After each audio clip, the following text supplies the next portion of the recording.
If you work in quality control at a candy factory, you know strict safety regulations come with the job. It's why you partner with Grainger. Grainger helps you find the high-quality and compliant products your business needs to inspect, detect, and help correct issues. And the sweetest part is, everyone gets a product that's as safe to eat as it is delicious. Call 1-800-GRAINGER, click Grainger.com, or just stop by. Grainger, for the ones who get it done.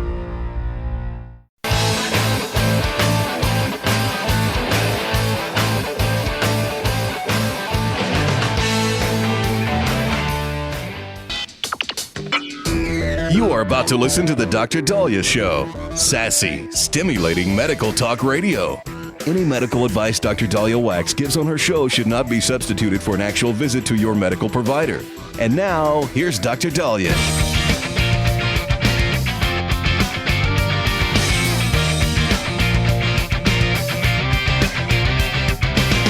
All right. Well, we are back on the Dr. Daliah Show. Thank you all for tuning in. 1-877 Dr. Dali, 1-877 DOCDALI. So, do you want AI to help us live to 150? There are reports that they've been talking about this now for a few years, where there is somebody right now in America who will easily be the first person to hit 150 years old. They might be a kid right now, or they could be in their 20s. But that this is going to be a possibility in the coming decades or in the next century. And so, when you think about that, I am barely getting through the hikes and the workouts I'm doing. I don't know how my joints, I'm already due for knee replacements. And I'm only middle-aged. And so I can't even imagine making it to the 60s, 70s, 80s, 90s, 100. In fact, the oldest person right now, today, this is as of 2 days ago, is Ina Canavaro Lucas of Brazil. She was born June 8th, 1908. She's 116 years and 298 days old. That is the oldest living person. She's a nun, so I think that helps. She was born in San Francisco. Oh, no, the previous oldest person was born in San Francisco, and they were born in 1907. She was born in 1908. The oldest person ever documented is Jean Calment, another woman. She lived to the age of 122 years and 164 days. The oldest man was João Marinho Neto of Brazil, aged 112 years and 179 days, the oldest living man. So when they talk about us making it to 150 within the next century, they're not that far off. Now, I don't know how much quality of life somebody who 112 years old has. She's a nun. So, maybe it is still very rewarding. But I feel like I could barely walk now. I could barely get out of bed. I could barely get out of my studio chair sometimes. I'm like, what the heck? I'm so stiff. I cannot imagine. Now, if they have like a type of WD-40 that we could use, yeah, I could see it happening. Where there's a will, there's a way. So which cities will this possible person be coming from? Okay, we heard Brazil has a couple of them. One was born in San Francisco. According to Medtronic 75, they said if the first person to live to 150 is already among us, these are the cities most likely this super centenarian is from.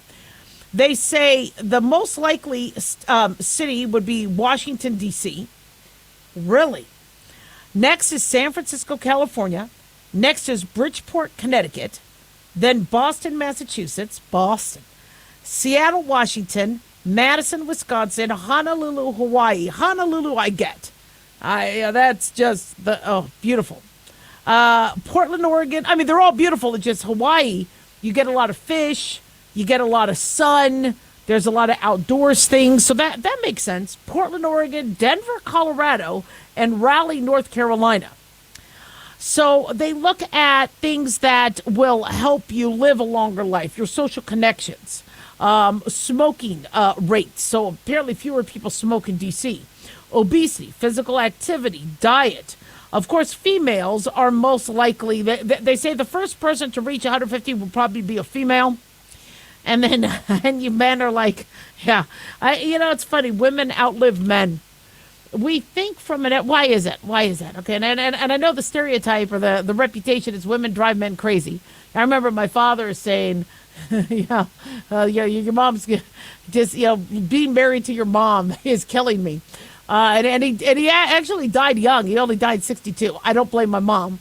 Being married to my mom, I don't think did it. I think it was, his genes and other things. But women in evolution are very, so if you look at the human evolution and the Darwinian survival of the fittest, women are homemakers.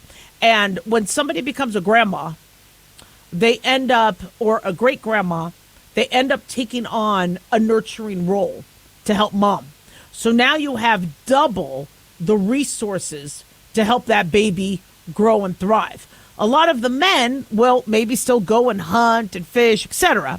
But it's a nature. But that's my guess why women last long. I'm sure somebody could say, well, it's the estrogen or the estrogen supplements or whatever. But I think it's because in nature, they know that the females are going to be continuing to nurture and protect and that kind of stuff. So I don't know. But 150, I got to tell you, I'm not much help now, honestly, that let alone to be 150. But, we don't want to die prematurely.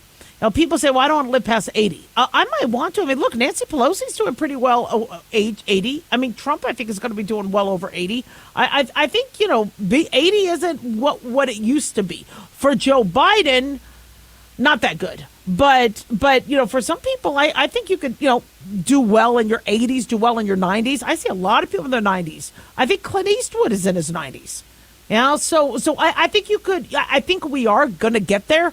Life expectancy dropped because of the fentanyl crisis killing a lot of young people, so that skewed the numbers.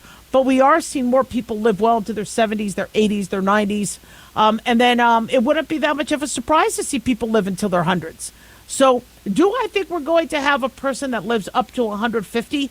I think it's going to be either late this century or early next century. But that does mean that means that person is alive right now. And I believe it. Should you move to Honolulu? Maybe. I would not move to D.C. I love D.C. It's a fantastic city. It's gorgeous. They keep it so clean, so much to see, but it's expensive, and I just don't want to be around politicians. That's just not for me. I live in Las Vegas, Nevada.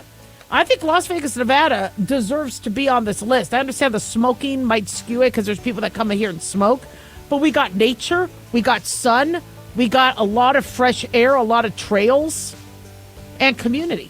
1-877 Doc Dolly.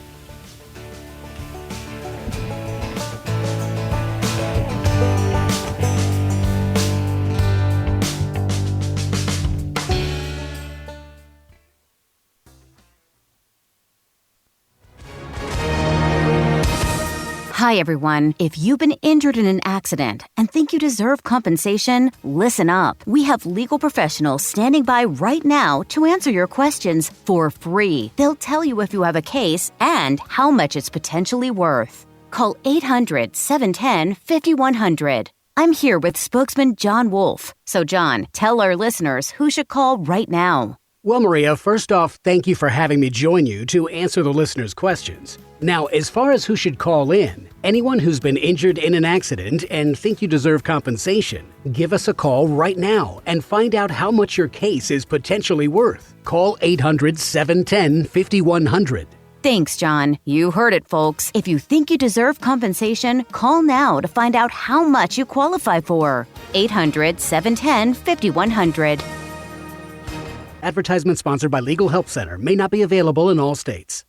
At Hotshot Secret, we share the science behind common diesel problems. For example, diesel fuel cetane levels. The cetane rating in diesel fuel is 42 to 45. Most diesel engines operate more efficiently with a cetane rating of 48 to 50. One treatment of Hotshot Secret Diesel Extreme will raise your cetane 7 points, increase fuel economy, and improve cold starts. Hotshot Secret Diesel Extreme is available nationwide at truck stops, fine farm and auto stores, and online at hotshotsecret.com. Hotshot Secret, powered by science. In a study, it was found that 33% of 44 herbal supplements had no trace of the advertised herb. Now, don't let that happen to you. Hi, this is Dr. Mitch. If you want to ensure quality, please go to totalwellness.com. Supplements made for physicians only now available to you too. totalwellness.com, helping you to look good, feel good, and enjoy total wellness. If you work in quality control at a candy factory, you know strict safety regulations come with the job. It's why you partner with Grainger. Grainger helps you find the high quality and compliant products your business needs to inspect, detect, and help correct issues. And the sweetest part is, everyone gets a product that's as safe to eat as it is delicious. Call 1-800-GRAINGER, click Grainger.com, or just stop by. Grainger, for the ones who get it done.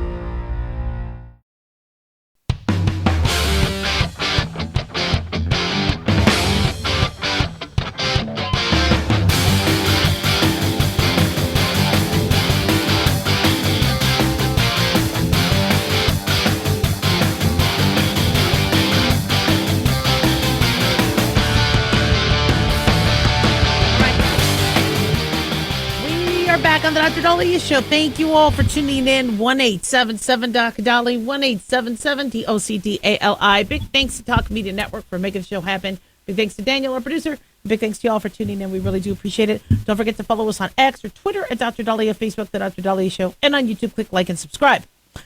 So, the stock market is tumbling. It is painful to see. Owie. This is definitely not easy. And it's definitely not anything you want to see. Every time we have a stock market tumble or crash or correction, no matter what presidency, we blame the president. You see, they don't know what they're doing. And we get very grumpy, and I'm a physician, and even I know that the stock market is very subjective. And it's how people feel about things. So, there'll be a media article saying Bill Gates is selling stock, or Warren Buffett is selling stock, and they're buying up this other stock. So then everybody goes and sells some of their stock and buy up the other stock. So it's very manipulative. Remember the whole GME AMC thing, where that was that what kitty? It was I forget the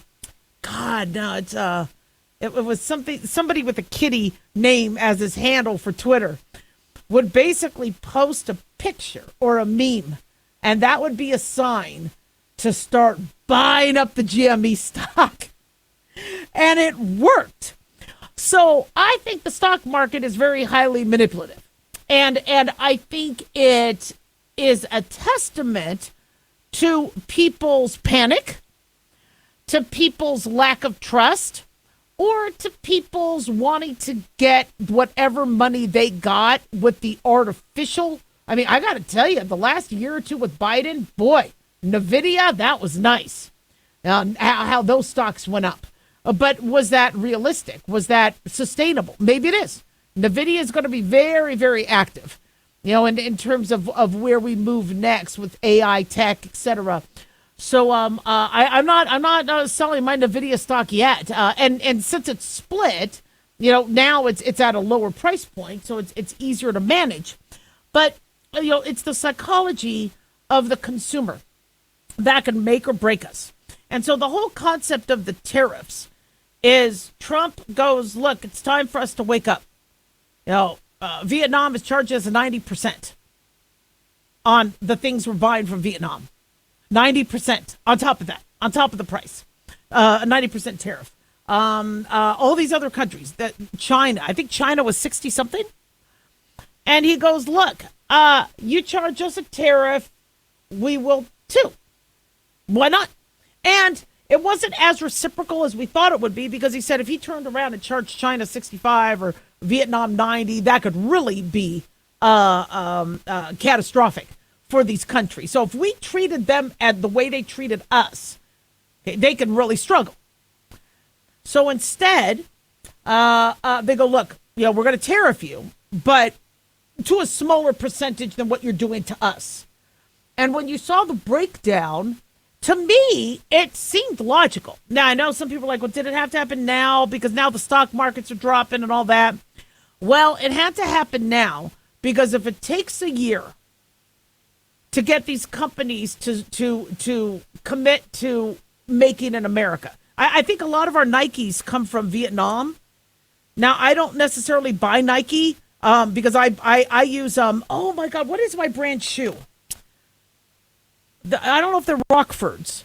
They're slip-ons. They're like really comfortable. I hike in them. I do everything in them. But they're not Nike brand. I haven't bought Nikes in a while.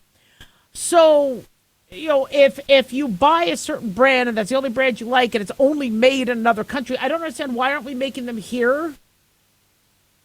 Now, it's going to take time for some of the things that we have decided to do overseas, probably because it was cheaper, to do in America. It's going to take time to bring some of these companies in. In fact, this is what Ford is doing.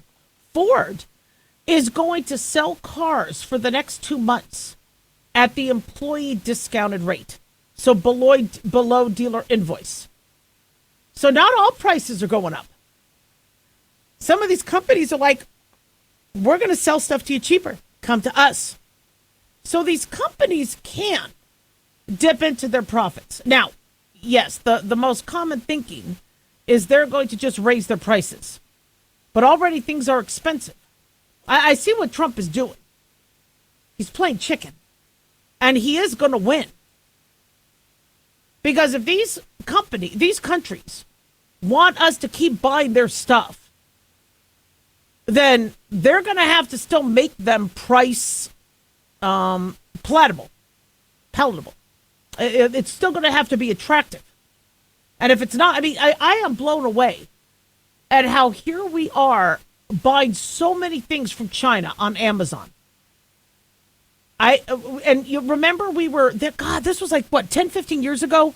We were worried about formula and bottles. There was some issues with things coming out of China. And then all of a sudden, it was, okay, we're not buying anything from China. And then for some reason, things got really expensive, with COVID and all that. And so now people are buying from China again. Now, maybe China's making good products. Maybe they're safe. But really, are we really going to trust China right now? Especially after COVID? And we're buying our medicines out of China? So if our president, I don't care who the president is, says, look, we need to be less vulnerable on the other countries. We need to be more American central. And, if COVID happens again, if poop runs downhill, if the war between Russia and Ukraine doesn't stop, or there's a war in the Middle East and things get disrupted, we're good because we don't rely on our fuel from overseas. We don't rely on our lumber. We don't rely on our medicines. We're good. We can self-sustain. And so something like that, I think bipartisanly makes sense. It's interesting because one of my friends said, why aren't people more mad at Trump? Why aren't people more upset? I go, because it's the stock market. Egg prices are going down. Here's Ford dropping prices of cars. Prices are going to eventually come down. Will we go into a recession? Will there be more inflation? Could be. You guys know more about tariffs than I do. It's going to take some time. Like I said, he's got to play chicken. But the reason why this can work is because Trump has nothing to lose. Okay, he doesn't have to run for office again. So if China's like, okay, we could charge them more than the 67%. They're charging us now 35 or 37, and they're, on certain goods. The people are going to get mad at him, and he's going to back down. Does Trump look like he cares? This is the second term. I think he's going to be stubborn. In fact, Israel already said, we're not going to tariff. Israel already said, I didn't know Israel was tariffing, but I guess that's just something everybody does. If it comes from another country, you pay more. Although, by the way, if for some of you that aren't really sure if the tariffs affect you, look at when you fly overseas or when you fly, you see all the extra fees that they'll tack on because things that cross internationally have always had tacked on extra fees, extra money. So why doesn't America do the same thing? So the key to how we handle this is, are we going to be patient? Now, if the average American is like, I don't need to sell my stock. Okay, I have plenty of toilet paper. Things might be a little rough until next year, but things have sucked the last few years anyway. So let's ride it out and not panic. We could actually be very, very strongly and very strategically positioned as it pertains to all our goods. But I don't think part of the country wants that. I think they're adding to some of the manipulation of the stock market. Well, the stock market doesn't like tariffs. Why? People still have to buy goods. Made in America is very popular. Why? Is it because you bought stocks that's really dependent on another country? I mean, come on.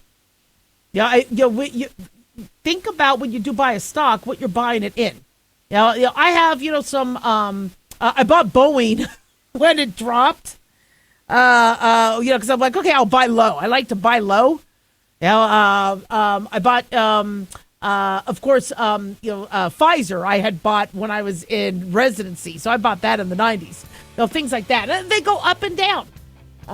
So I'm not panicking, but if America isn't patient and they panic, it'll be worse. The panic will be worse than what the long-term effects are going to be. 1-877-DOC-DALIAH.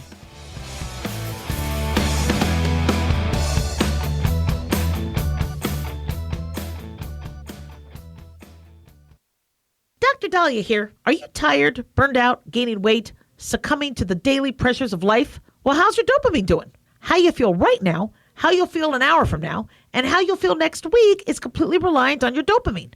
Our daily motivation and willingness to push through challenges depends on the intricate chemical process dopamine provides. Christian Kalikas and I created Deploying Dopamine, a book that tells you what dopamine is, when it dysfunctions, and how to successfully deploy it when needed. Find Deploying Dopamine on Amazon today. Check it out.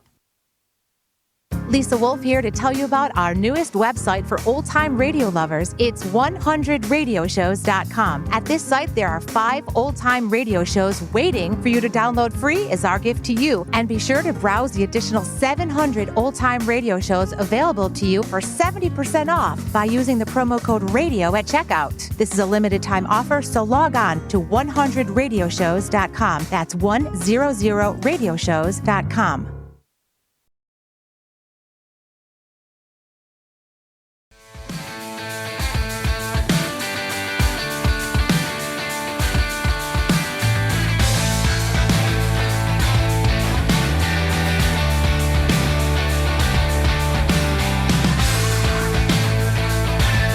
All right.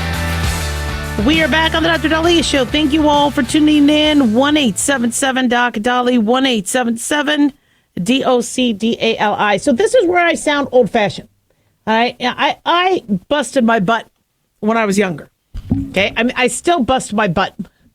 And so when I hear that the younger generations are getting really burnt out, and that I guess the latest number is 1 in 4, 25% of Americans are burnt out before they hit 30 years old. I'm like, whoa. Now, are they all in medicine? Usually burnout hits 10 years into medicine. But I'm hearing that's starting to change. But no, this isn't, people in medicine. This is any job, any career. A quarter of Americans feel burnt out by the age of 30. If I could have my 20s back with the energy I had in my 20s, I'd probably do the same. I mean, I was working 100-plus hour weeks. And I don't want to sound old fashioned. Well, I worked while going to school. Undergrad, medical school. I waited tables and I just always worked. Residency, I worked. I moonlighted in an ER and urgent care in Arizona. I just always, managed 2 or 3 different things. I was a workaholic. And I did experience burnout. I was, in my 30s, but I still worked. By burnout for me was, maybe cussing a little bit more. Feeling like, you know what? I need to take a nap. I'm going to sleep in. To heck with it. I'm going to sleep in. I have not taken a day off since 2019. I have not taken one day off. I've seen patients every day since 2019. I mean, it's I've just always or done some sort of work, reports, whatever. And I know people say, well, we're working on our hobbies and things like that. So the concern I have in terms of young people being burnt out, especially 1 in 4, is we need you. Okay, as I'm starting to get tired, as I'm starting to work less, if I put less into Social Security and pay fewer taxes, because I'm slowly going to start to retire or cut back my hours, not a problem. I paid my dues. Now it's your guys' turn. You guys are going to now fill the void that us baby boomers or me, Gen X, are starting to leave. But when you hear that the younger generation is burnt out, they may not want to have kids, you really start to worry about, well, then, the system only works if, you're spreading out the work. And the younger people, do a little bit more of the work because they have the more energy and the youth. As the older people say, look, I gave you guys my 50, 60 years. Now it's my turn to retire. But let's look at that. Why are they burning out? And I don't want to hear, they're snowflakes. No. These Gen Zs, they're pretty resilient sons of guns. Why are they burnt out? Well, is it because when you do have time to veg, that's how we used to call it. I'm just going to veg, whatever. In the 90s, well, there would be TV and there would be my music and I could read a book. Now you got video games, you got your social media, you got everything going on in politics. You would only really get politics. Maybe CNN existed, I don't know, but usually I would only hear about the news at the 5:30 evening news. Now these kids are being inundated with it 24/7. If I didn't want to hear about the Backstreet Boys, I didn't hear about them. I like the Backstreet Boys. But now people are getting news updates on Justin Bieber every 5 minutes. So maybe that's what's burning them out. They don't get to take a break. Now, you could very easily take your phone and chuck it across the room and say, I'm going to go phoneless for the next hour or two, and I'm going to go off the grid. You could do that, but we're afraid to. What if somebody's trying to reach us? Somebody's thinking I'm ghosting them or I'm ignoring them. Is it that they're getting burnt out because they are busting their butts to get to a goal that might not exist later because of AI? One of my sons is a finance and accounting major, and he's busting his butt right now, and I'm so proud of my baby. But if accounting is going to be later taken over by AI, then he's busting his butt for a career that might not exist.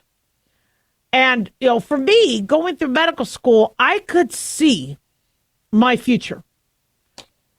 It wasn't exactly the way, it didn't end up being exactly how the way I looked at it, but I'm going to have my own practice. I'm going to see patients. I'm going to giggle with them. Some of them I'll let them call me, by my first name if they want to. I'll be able to have my kids at the office. I had a semi-plan. I'm going to have dogs, cats. I'm going to have 2 boys. I'm going to have a Jeep. Okay, and that all came true. Thank God. Thank the Lord that came true. So all that hard work, I didn't necessarily burn out because my goal was there and I made my goal. But if these younger people are busting their butts just to see that, wait a second, that job might not exist, or I might be fired in 2 years, and I'm not doing this to become unemployed in 2 years, that's frightening. It's very frightening. And that could be causing burnout. You know, one thing that causes burnout in doctors, and I always tell students this, is I gave up my youth to be a doctor. My patients came first. My patients came before family. I was at that office from 6 a.m. till sometimes 10 o'clock at night. In the middle of the night, phone calls and taking call. And I don't even remember the young years of my kids. And when you burn out, sometimes you burn out because now all of a sudden you're 40. And you're like, well, wait a second. I lost all those years, and many of these people didn't appreciate it. Or they tried to complain. Like I said, the first time I felt burnout was when I helped save a person's life, and they complained because the biller sent them what the insurance told them to send. It was like a $27 bill. There was a mom who I found HIV in her child. Her child wasn't feeling well. I ran a test. Blood count was low. I ran an HIV. This child had HIV. We found out it probably was from an early transfusion that, even though it was checked for HIV, somehow it got through. I saved this kid's life. Mom complains because there's a $14 bill that the biller sent them that they were due because the insurance said. I'm like, are you kidding me? And so, look, I get people don't like $14 bills, but don't get mad at me. Get mad at your insurance. And, finally you're like, I gave up my youth. I gave up my kids. I gave up hiking and doing things in my hobbies for people to just treat me like crap. Now, thank God the majority of the patients didn't treat me like crap. But when somebody did treat me like crap, that's when I felt burnt out. Well, these kids are seeing us Gen X's, or they're seeing us baby boomers going, wait a second, I'm not going to do that. I'm not going to be in the same position. Dr. Daliah looks old. I got to tell you, my students, my current students and ex-students, although they're always kind of students to me, my baby doctors, I think I look in my 20s, but they know I'm older. And they're thinking to themselves, okay, I don't want to one day look like Dr. Daliah and then realize that I lost 20 years or 25 years or 30 years, that I could have been doing something else. And so if you want to avoid burnout when you're young, ensure you're also doing what you need. Work is important. You got to support yourself. You got to build a career. So I don't want this only working 2 days a week. But on your off days, are you going to just sit and watch Netflix? Or are you going to cultivate some of the hobbies? Or go on hikes? Or travel? But, don't wait until you're 40 or 50 to start, doing things in life that you really wanted to do. 1-877 Doc Daliah.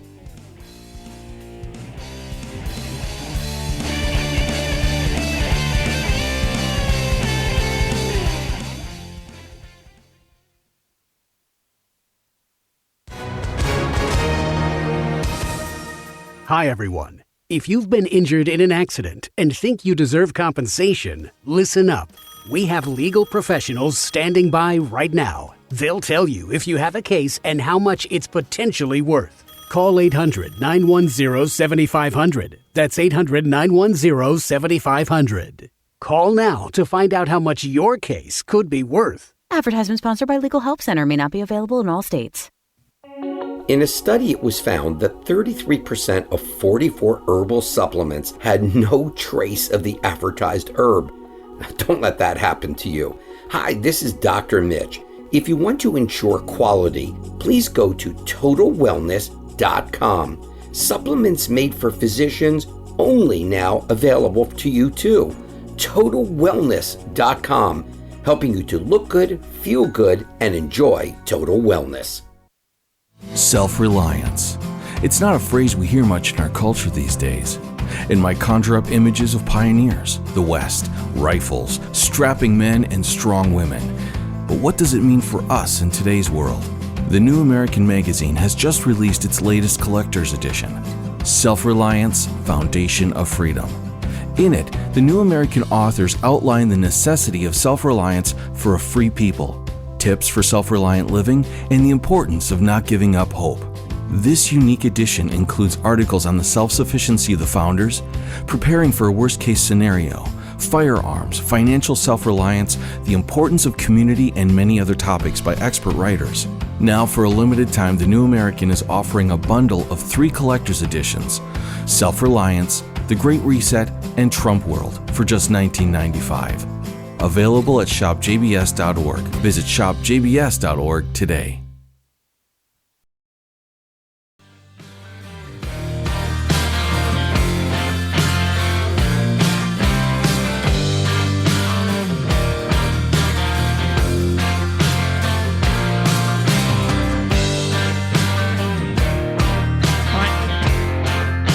We are back on the Dr. Daliah Show. Thank you all for tuning in. 1-877-DOC-DALI, 1-877-DOC-DALI. So in the 90s, my roommate came home in class telling me that she learned, and she was in education, that diet soda will make you more hungry and you could actually gain weight on diet soda. And I had told her, yeah, that happens because your body thinks it's sugar and it's fake sugar. And so the fake sugar has almost a counter effect, opposite effect on your body. And I've shared this with you all, where the reason why diet sodas are not recommended during diets is because you get hungry an hour or two later. Well, we have another study reiterating that. And it made the news like this was groundbreaking news. We've known about this for decades. But scientists have linked the artificial sweetener sucralose, sold as Splenda, to our perception of hunger. In a randomized crossover trial where a group of 75 adults drank a beverage containing sucralose, they showed heightened blood flow to the hypothalamus, a part of the brain that helps control appetite and cravings. By contrast, when the same participants, hence crossover, drank a beverage with sucrose, which was table sugar, there was a hunger dampening effect. Peripheral glucose levels spiked, and this corresponded with reduced blood flow to the hypothalamus. 2 hours after drinking sugar, the regular sugar, the sucrose, participants reported significantly lower hunger levels than if they drank the Splenda, or the sucralose. Now, the findings are supported by initial research on rodents and suggest that non-caloric sweeteners may not actually be useful for losing weight, or for reducing sugar cravings in the long run. In fact, they seem to change how the hypothalamus communicates with other parts of the brain. Now, this is being reported by Science Alert. Sucralose is about 600 times sugary or sweeter than, I don't want to say sugary, it doesn't have true sugar, but sucralose is 600 times sweeter than sucrose. But there's no calories. So this is why people, are using these in their food, their diet soda, etc. They're like, look, it's going to taste like soda. It's going to be very, very sweet. And then you'll be able to not have the calories. So you could eat the sweet, but not have the calories. But no. The second something like sucralose or aspartame or saccharin touches your tongue, your brain tells your pancreas, whoa, guys, a lot of sugar's coming. 600 times the amount of sugar. So get ready. Well, the pancreas is like, all right, guys, insulin, let's go. And insulin, the troops of insulin go, because insulin is like the key to the door to get the sugar from the bloodstream into the cell, or like the hallway into the room. That's how I look at sugar, and pancreas and insulin is like the key. So when the pancreas goes, whoa, guys, a lot of sugar's coming down the pike. We could feel it on the tongue. Let's go. Let's get ready. Well, now there's all this insulin. Now, sucralose or the Splenda or aspartame or saccharin gets into the stomach, gets into the small intestine, and the troops are like, okay, where's the sugar? Where's the sugar? We're all dressed up and nowhere to party. So they're there to grab any sugar there is. Well, then you start becoming hypoglycemic, because any circulating sugar that it might pick up from previous food or it'll try to it'll make mountains out of molehills just to do the work it was set out to do. So then you end up getting hungry, very hungry. And now you feel like you need to eat more because you have all this circulating insulin. That is why, you'll hear your doctor saying, we don't want you having high circulating insulin because it's going to make you gain weight. So what you want to do is minimize your insulin from circulating and from getting too much insulin ready on board to work. How do you do that? Put less sweet into your mouth. If you're eating some celery, you're probably going to have less insulin issues than if you have sweetened cream cheese or sweetened peanut butter all over that celery or whatever. So, this concept of diet drinks and diet soda is going to help you lose weight. No, it doesn't. And I remember the commercials in the 80s. I'm watching these, I don't know, was it Cindy Crawford or Cheryl Teagues or whoever, drinking a Pepsi Free or a Diet Pepsi or a Diet Coke while they're wearing a bikini. So I'm thinking to myself, because I was young in the 80s, I'm like, oh, okay. So if I drink that, I could wear a bikini. No, it doesn't work that way. And the true people who lose weight are the ones who say, you know what? I'm not going to try to find a substitute for alcohol or for my sugary coffee or for my cake and my carbs. I'm going to just cut it out. And those individuals are the ones who are most successful. Now, I'm not there yet, okay? I don't need alcohol. But I got to tell you, if there's a piece of chocolate, I am thinking about that chocolate all day until I could sink my teeth and have it melt in my mouth. But if I could retrain myself to go, I don't need chocolate. I don't need something sweet. Then I could probably really lose some significant weight. Yeah, I'm not there yet, people. Another trick of the trade, there's a couple tricks. I have a sweet tooth, too. So one trick is where I have a cup of ice. And I might, so like, how you might go to a restaurant or something and, they'll fill up your drink or you'll go to fast food and then as you're leaving, you'll fill it up so you have a whole nother bottle of, you'll have a cup of drink.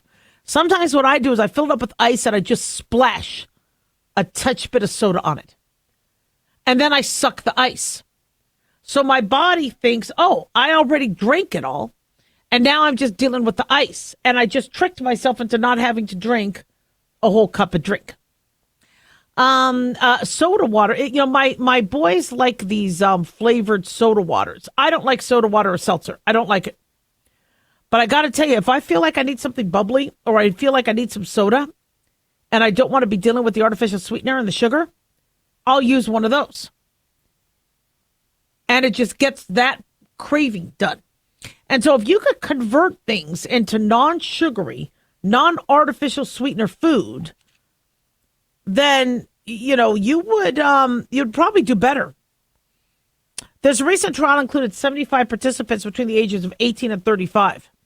They underwent 3 interventions each, receiving blood tests, brain scans. One day they drank a beverage with the sucralose. Another day they drank the beverage with sucrose. On the third day they drank a glass of water. All the drinks had an unsweetened cherry flavor, so the patients had no idea the difference. And, unlike drinking real sugar, the sucralose did not cause a spike in glucose levels or the hormones like the GLP-1 that helps control blood sugar levels. Remember, this GLP-1 is what helps you feel full. The body uses these hormones to tell the brain you've consumed calories in order to decrease hunger. The sucralose didn't do that. So the metabolic signals that your gut gets, it converses with it communicates with your brain all the time. And so sometimes the way to lose weight is to trick your brain, and sometimes it's to stop playing games, like with diet drinks. 1-877-DOC-DALIAH.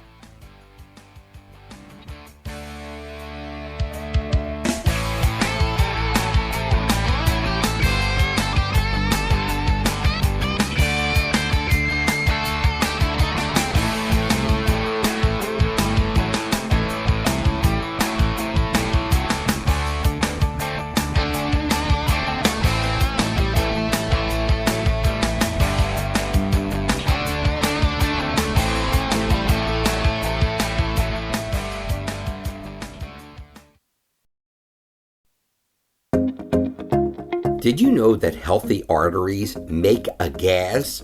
Yes, actually 3 known gases. Hi, I'm Dr. Mitch, and nitric oxide is a gas that's readily made all day long to keep our arteries open by relaxing the blood vessel walls. By doing this, our circulation is increased, bringing blood, oxygen, and nutrients to every part of your body. Both age and poor diet can lead to a loss of this precious gas, and in turn, blood pressure can go up, energy can go down, and you can get tingling in your hands and feet. Well, our product, Ultimate Nitric Oxide, can easily help fix this lack of nitric oxide. Go to TotalWellness.com. That's TotalWellness.com, where we are helping you to look good, feel good, and enjoy total wellness.